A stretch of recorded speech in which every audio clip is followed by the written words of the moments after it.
আপনারা জানেন ২০২৪ সালের ঐতিহাসিক ছাত্র আন্দোলনের মধ্য দিয়ে জন্ম নেওয়া ন্যাশনাল সিটিজেন পার্টি, সংক্ষেপে এনসিপি, এখন বাংলাদেশের রাজনৈতিক অঙ্গনে এক নতুন আলোচনা তৈরি করেছে।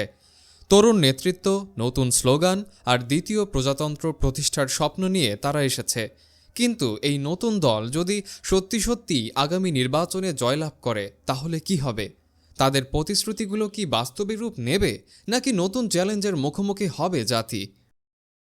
কোনো রাজনৈতিক দলের মূল আদর্শ বোঝা যায় তাদের ইশতেহার দেখে। এনসিপি দাবি করছে তারা গতানুগতিক রাজনীতির বাইরে গিয়ে রাষ্ট্র সংস্কার করতে চায়। চলুন দেখি তাদের 5টি মূল প্রতিশ্রুতি আসলে কি এবং তা আমাদের সাধারণ মানুষের জীবনে কি প্রভাব ফেলবে। 1. অর্থনৈতিক পুনর্গঠন। বাংলাদেশের বর্তমান অর্থনীতির প্রধান সংকট হল লাগামহীন মুদ্রাস্ফীতি এবং ক্রমবর্ধমান বেকারত্ব, যা সাধারণ মানুষের জীবনকে অতিষ্ঠ করে তুলেছে।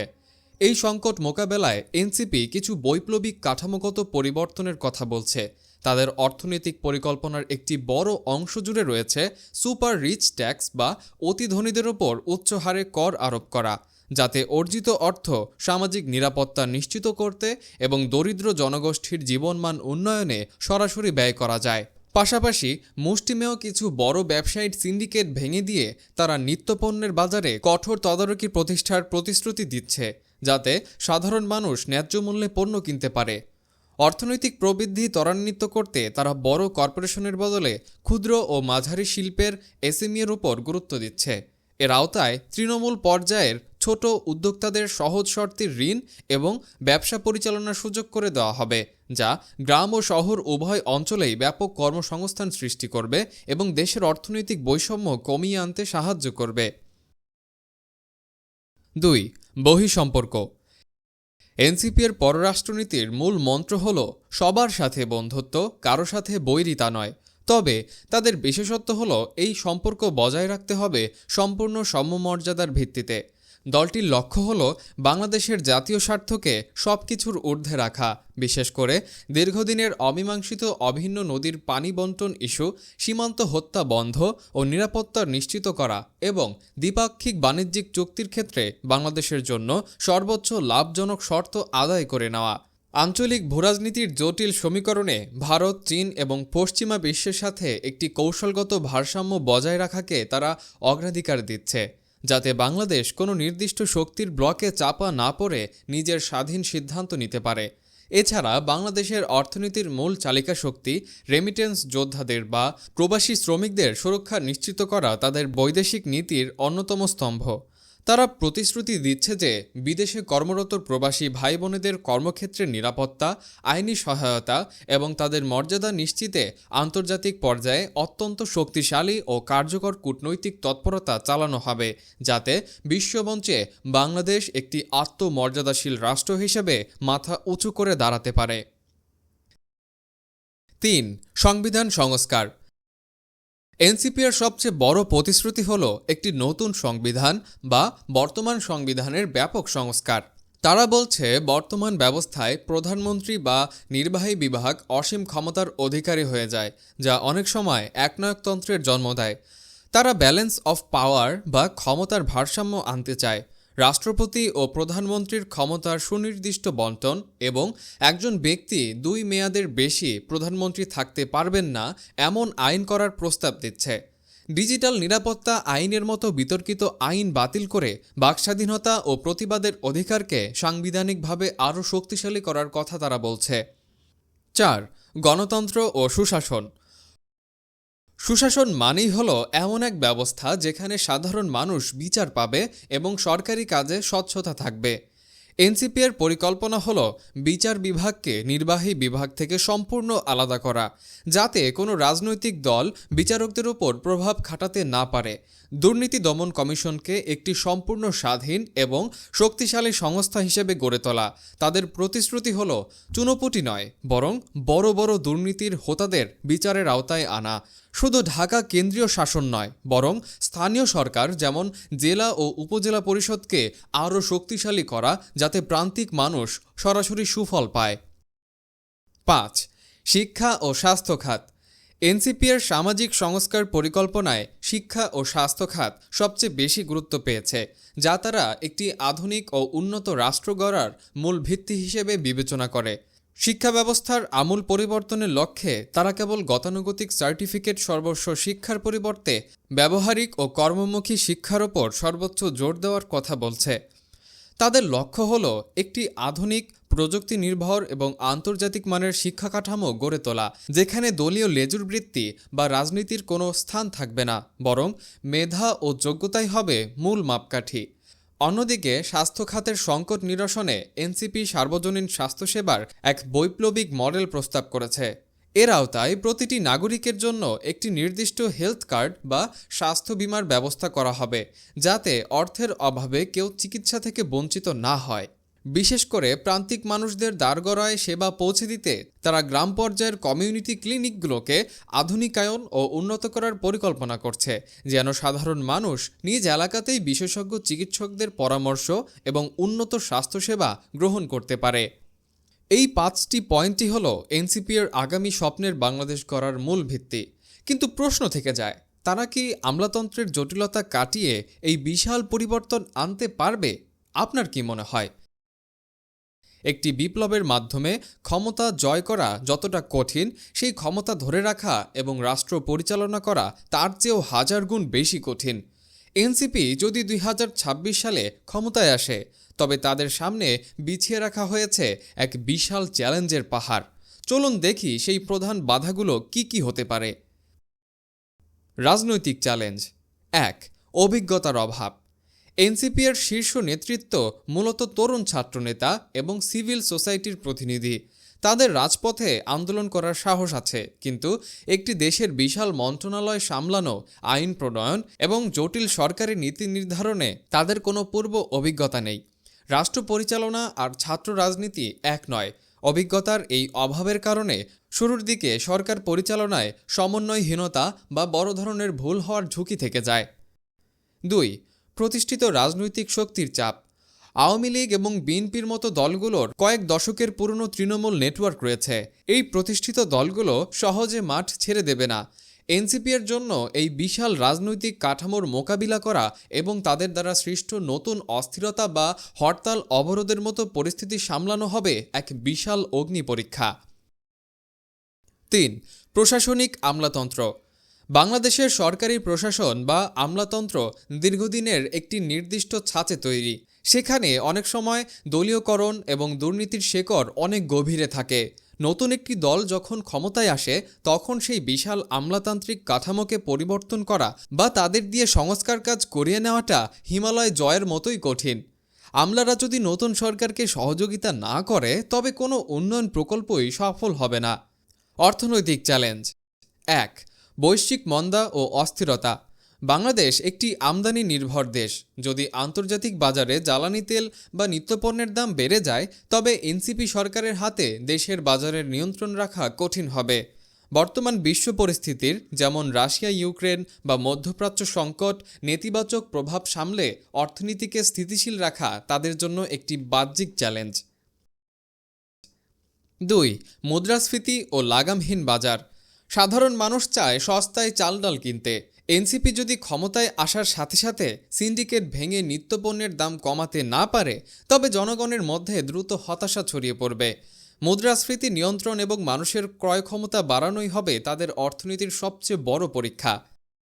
3. ভয়াবহ ঋণের বোঝা।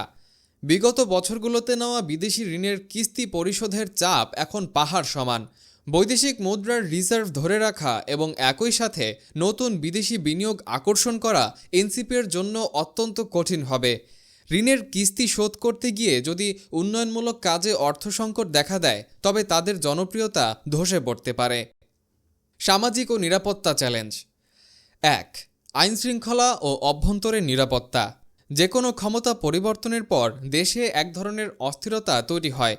2024-এর বিপ্লবের পর থেকেই আইনশৃঙ্খলা পরিস্থিতি একটি নাজুক অবস্থায় রয়েছে। এনসিপি যদি দ্রুত পুলিশ বাহিনীকে সংস্কার করে সাধারণ মানুষের জানমালের নিরাপত্তা নিশ্চিত করতে না পারে, তবে জনমনে চরম অসন্তোষ সৃষ্টি হবে। বিশেষ করে রাজনৈতিক প্রতিশোধ বা মব জাস্টিস বন্ধ করা তাদের জন্য বড় চ্যালেঞ্জ। 2. সাম্প্রদায়িক সম্প্রীতি রক্ষা। বাংলাদেশ একটি বৈচিত্র্যময় দেশ। এখানে ধর্মীয় ও জাতিগত সংখ্যালঘু গোষ্ঠীর নিরাপত্তা নিশ্চিত করা এবং কোনো ধরনের উগ্রবাদ বা সাম্প্রদায়িক উস্কানি কঠোরভাবে দমন করা এনসিপির জন্য একটি সংবেদনশীল পরীক্ষা। আন্তর্জাতিক মহলের নজরও এই বিষয়ের উপর থাকবে। 3. আকাশচুম্বী জনপ্রত্যাশার চাপ। সবশেষে এনসিপির জন্য সবচেয়ে বড় শত্রু হল জনগণের বিশাল আশা। ছাত্র আন্দোলনের পর মানুষ এখন জাদুর কাঠির মতো পরিবর্তন চায়।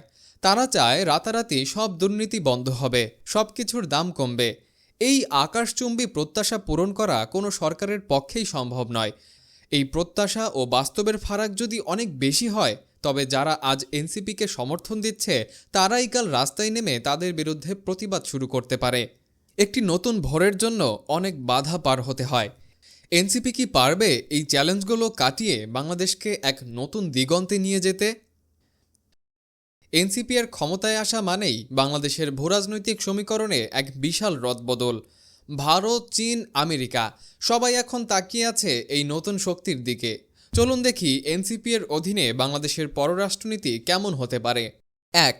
ভারতের সাথে সম্পর্ক। বাংলাদেশের পররাষ্ট্রনীতির ইতিহাসে ভারতের সাথে সম্পর্ক সর্বদা একটি অত্যন্ত সংবেদনশীল এবং কৌশলগত ইস্যু হিসেবে বিবেচিত হয়ে আসছে। এনসিপি এই সম্পর্কের ক্ষেত্রে একটি আমূল পরিবর্তনের ইঙ্গিত দিচ্ছে, যেখানে তাদের মূল স্লোগান হল পররাষ্ট্রনীতি কোনো নির্দিষ্ট দলের স্বার্থ বা তোষণের ভিত্তিতে নয়, বরং নিছক জাতীয় স্বার্থের ভিত্তিতে পরিচালিত হবে। তারা ভারতের সাথে এমন এক নতুন মাত্রার দ্বিপাক্ষিক সম্পর্ক গড়ে তুলতে চায় যেখানে বাংলাদেশ কোনো আঞ্চলিক বা বৈশ্বিক বড় শক্তির আজ্ঞাবহ হয়ে থাকবে না, বরং একটি স্বাধীন ও সার্বভৌম রাষ্ট্র হিসেবে সমমর্যাদার পরিচয় দেবে। বিশেষ করে দীর্ঘদিনের অমীমাংসিত সমস্যা যেমন সীমান্ত হত্যা সম্পূর্ণ বন্ধ করা, তিস্তাসহ অভিন্ন নদীগুলোর পানির ন্যায্য হিস্সা নিশ্চিত করা এবং ট্রানজিট ও কানেক্টিভিটি চুক্তির ক্ষেত্রে বাংলাদেশের অর্থনৈতিক ও নিরাপত্তা স্বার্থ রক্ষা করার বিষয়ে এনসিপি অনেক বেশি আপোষহীন এবং কঠোর অবস্থান নিতে পারে। তবে এই কূটনৈতিক পথে বড় ধরনের ঝুঁকিও রয়েছে। যদি এনসিপি ভারতের সাথে সরাসরি সংঘাতময় বা চরম ভারত বিদ্বেষ অবস্থান গ্রহণ করে, তবে ভারতের উত্তর পূর্বাঞ্চলীয় 7 সিস্টার্স রাজ্যগুলোর নিরাপত্তা যেমন বিঘ্নিত হতে পারে, তেমনি বাংলাদেশের অন্যতম বড় বাণিজ্যিক অংশীদার হিসেবে ভারতের সাথে আমদানি রপ্তানি ও দ্বিপাক্ষিক বাণিজ্যে নেতিবাচক প্রভাব পড়ার আশঙ্কা থাকে, যা দেশের অর্থনীতিকে চ্যালেঞ্জের মুখে ফেলতে পারে। 2. চীন ও পশ্চিমা বিশ্ব। এনসিপির সামনে সবচেয়ে বড় পরীক্ষা হবে চীন ও আমেরিকার মধ্যে ভারসাম্য রক্ষা করা। অবকাঠামো উন্নয়ন ও বিনিয়োগের জন্য চীন বাংলাদেশের জন্য অপরিহার্য। এনসিপি সম্ভবত চীনের belt and road initiative BRI এর সাথে সম্পর্ক আরও দৃঢ় করবে। কিন্তু খেয়াল রাখতে হবে যেন দেশ কোনো ঋণের ফাঁদে না পড়ে। আমেরিকা এবং ইউরোপীয় ইউনিয়ন বাংলাদেশের সবচেয়ে বড় রপ্তানি বাজার, বিশেষ করে তৈরি পোশাক। এনসিপি যেহেতু গণতন্ত্র এবং মানবাধিকারের কথা বলে, তাই পশ্চিমা বিশ্ব শুরুতে তাদের ইতিবাচকভাবে নিতে পারে। তবে কোনো নির্দিষ্ট দলের দিকে খুব বেশি ঝুঁকে পড়লে আন্তর্জাতিক সাহায্য বা বাণিজ্যিক সুবিধা ঝুঁকির মুখে পড়তে পারে। 3. রোহিঙ্গা সংকট। রোহিঙ্গা ইস্যু বাংলাদেশের জন্য এক বিশাল বোঝা। এনসিপি এই বিষয়ে আরও আগ্রাসী ও ফলাফলমুখী কূটনৈতিক তৎপরতা চালাতে পারে। তারা রোহিঙ্গা প্রত্যাবাসনের জন্য জাতিসংঘ এবং OIC এর মাধ্যমে মিয়ানমারের ওপর আরও বেশি আন্তর্জাতিক নিষেধাজ্ঞা ও চাপ তৈরির চেষ্টা করবে। ক্যাম্পগুলোতে আইনশৃঙ্খলা বজায় রাখা এবং রোহিঙ্গাদের দ্রুত ও সম্মানজনক প্রত্যাবাসন নিশ্চিত করাই হবে তাদের প্রধান লক্ষ্য। 4. মধ্যপ্রাচ্য ও মুসলিম বিশ্ব। বাংলাদেশের অর্থনীতির প্রাণশক্তি এবং বৈদেশিক মুদ্রার রিজার্ভের প্রধান উৎস হল মধ্যপ্রাচ্য থেকে আসা রেমিট্যান্স। এনসিপি এর পররাষ্ট্রনীতিতে এই অঞ্চলটি তাই বিশেষ গুরুত্ব পাচ্ছে। তাদের পরিকল্পনায় সৌদি আরব, কাতার এবং সংযুক্ত আরব আমিরাতের মতো প্রভাবশালী দেশগুলোর সাথে কূটনৈতিক সম্পর্ককে কেবল রাষ্ট্রীয় প্রোটোকলের মধ্যে সীমাবদ্ধ না রেখে আরও গভীর ও কৌশলগত উচ্চতায় নিয়ে যাওয়ার কথা বলা হয়েছে। এনসিপি এর শাসনামলে মধ্যপ্রাচ্য বাংলাদেশের শ্রমবাজারের সম্প্রসারণ এবং কর্মরত লাখো শ্রমিকের আইনি সুরক্ষা ও স্বাস্থ্য রক্ষা করা হবে তাদের অন্যতম অগ্রাধিকার। বিশেষ করে দক্ষ জনশক্তি রপ্তানির মাধ্যমে নতুন বাজার তৈরি এবং অভিবাসী ভাই বোনেদের কর্মক্ষেত্রে মর্যাদা নিশ্চিত করতে তারা বদ্ধপরিকর। এছাড়া মুসলিম বিশ্বের দেশগুলোর সাথে ভ্রাতৃত্বপূর্ণ সম্পর্কের উন্নয়ন ঘটিয়ে ওআইসিতে বাংলাদেশের অবস্থানকে আরও সুসংহত এবং নেতৃত্বকে জোরালো করার একটি বড় সম্ভাবনা রয়েছে। এর মাধ্যমে বৈশ্বিক মুসলিম উম্মার বিভিন্ন সংকট নিরসনে বাংলাদেশ একটি সক্রিয় ও প্রভাবশালী ভূমিকা পালন করতে চায়, যা দেশের আন্তর্জাতিক ভাবমূর্তি এবং অর্থনৈতিক স্থিতিশীলতা উভয়কেই শক্তিশালী করবে। রাজনীতিতে একটি প্রচলিত কথা আছে, ক্ষমতায় যাওয়ার আগে সবাই ভালো মানুষ। এনসিপির সামনে সবচেয়ে বড় ঝুঁকি হল তাদের ২৪ দফা ইশতেহার। নির্বাচনের পর প্রথম ১০০ দিন বা প্রথম ১ বছরের মধ্যে যদি তারা দৃশ্যমান কোনো পরিবর্তন, যেমন কর্মসংস্থান বা বিচারিক সংস্কার দেখাতে না পারে, তবে জনমত খুব দ্রুত তাদের বিরুদ্ধে চলে যেতে পারে। বাংলাদেশের রাজনীতিতে অতীতেও অনেক দল তৃতীয় শক্তি হিসেবে আসার চেষ্টা করেছে, কিন্তু সাংগঠনিক দুর্বলতার কারণে হারিয়ে গেছে। এনসিপিকে কেবল আবেগের উপর ভিত্তি করে নয়, বরং শক্ত সাংগঠনিক কাঠামোর উপর ভিত্তি করে এগিয়ে যেতে হবে। সংক্ষেপে বলতে গেলে এনসিপির ভবিষ্যৎ নির্ভর করছে তাদের সততা এবং পরিশ্রমের ওপর। তারা যদি শুধু স্লোগানে সীমাবদ্ধ না থেকে কাজ করে দেখাতে পারে, তবে ২০২৬ হতে পারে বাংলাদেশের রাজনৈতিক ইতিহাসের এক নতুন মোড়। এনসিপির ক্ষমতায় আসা বাংলাদেশের জন্য এক নতুন ইতিহাসের সূচনা করতে পারে। এটি যেমন অনেক সম্ভাবনা নিয়ে আসবে, তেমনি বহু চ্যালেঞ্জও সামনে নিয়ে আসবে। এই নতুন দল কতটা বিচক্ষণতা, সাহস এবং দূরদর্শিতার সাথে দেশ পরিচালনা করে, তার উপর নির্ভর করবে বাংলাদেশের আগামী দিনের পথ চলা। আপনারা কি মনে করেন, এনসিপি যদি ক্ষমতায় আসে তাহলে কি ভালো হবে নাকি মন্দ? আপনার মূল্যবান মতামত আমাদের কমেন্ট বক্সে জানাতে ভুলবেন না। ভিডিওটি ভালো লাগলে লাইক করুন, শেয়ার করুন এবং আমাদের চ্যানেলটি সাবস্ক্রাইব করে আমাদের সাথেই থাকুন। আগামী পর্বে নতুন কোনো বিষয় নিয়ে আবারও হাজির হব। ততদিন পর্যন্ত ভালো থাকবেন, সুস্থ থাকবেন।